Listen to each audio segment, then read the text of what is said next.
बिस्मिल्लाहिर्रहमानिर्रहीम। अस्सलाम वालेकुम। 5th क्लास बेटे उर्दू की बुक खोलें जी। तो हम पढ़ रहे हैं हजर असवद, उसकी हमने रीडिंग की है और सवाल जवाब हमारे मुकम्मल हो चुके हैं। उसके बाद हमारा सवाल नंबर 2 भी मुकम्मल हो गया है। मैं उम्मीद करती हूँ आप लोगों ने अच्छे से काम किया होगा। और आज हम करेंगे सवाल नंबर 3 है, दर्ज झैल अल्फाज को जुमलों में इस्तेमाल कीजिए।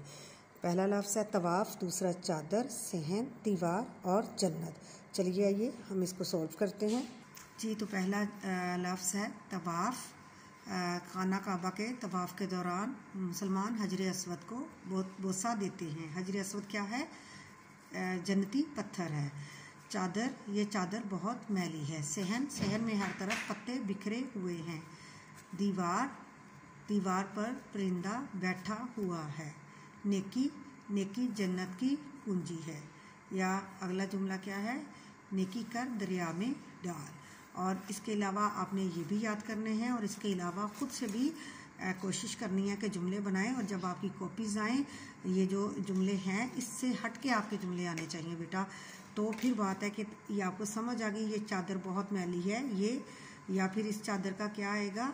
ये सुर्ख रंग की चादर है इस तरह, या ये सर्दियों की चादर है, या ये गर्म चादर है।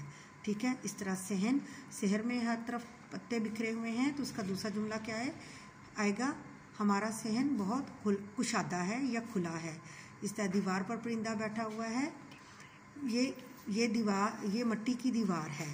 ये दीवारें चीन है, या दीवारें चीन दीवार की तरफ चीन की तरफ जाती है। तो इस तरह आपने इसके दो जुमले बनाने हैं। ठीक है, ओके, अल्लाह हाफिज़।